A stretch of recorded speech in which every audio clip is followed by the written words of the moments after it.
Le CESVAC, Centre d'études spirites vendéen, présente La Petite Vigne, Spiritisme pour la jeunesse, épisode numéro 35. Perte d'êtres aimés. Perte d'êtres aimés, que c'est triste. Consolez-vous, la séparation n'est que temporaire, je vous le promets. Comme la naissance, la mort est un phénomène naturel. Naître, mourir, renaître encore et progresser sans cesse, telle est la loi. Cette célèbre phrase d'Allan Kardec est d'ailleurs inscrite sur sa tombe, au cimetière du Père-Lachaise à Paris. Notre existence sur la terre est passagère.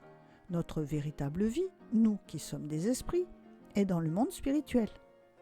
Notre corps n'est qu'un vêtement qui habille temporairement notre esprit pendant la vie terrestre. La perte de ceux que nous aimons est souvent une cause de souffrance, mais le spiritisme nous prouve que notre âme continue à vivre après la mort du corps physique. Il nous apprend aussi que les esprits, par la médiumnité, peuvent se communiquer et nous apporter ainsi une douce consolation. Il nous est possible de connaître parfois les détails de leur nouvelle existence, mais surtout d'avoir la certitude que la séparation est temporaire et qu'un jour nous nous retrouverons.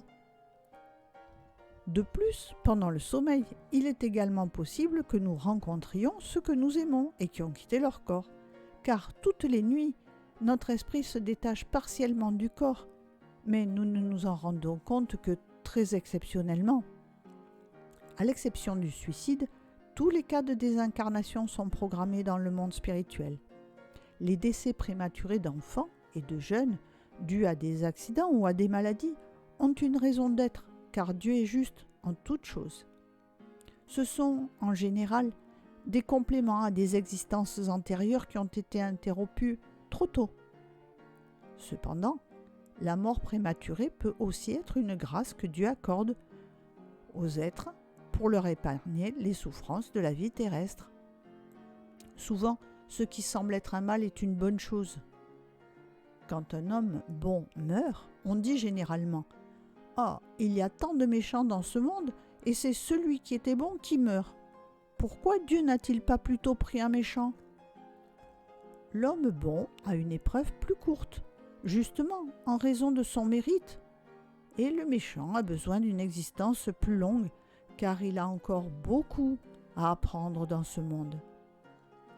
Nous ne devons pas nous fâcher après ce que nous ne comprenons pas vraiment.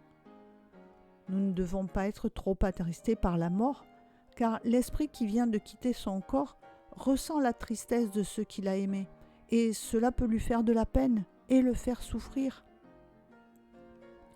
Celui qui part le premier, en dehors des suicidés, se libère le premier, et on peut être heureux pour lui, en attendant patiemment le moment de le retrouver.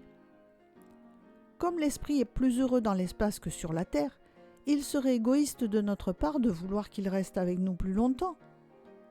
Nous devons prier pour ceux qui ont quitté leur corps physique, car cela leur fait plaisir s'ils sont déjà heureux, ou cela les soulage s'ils souffrent.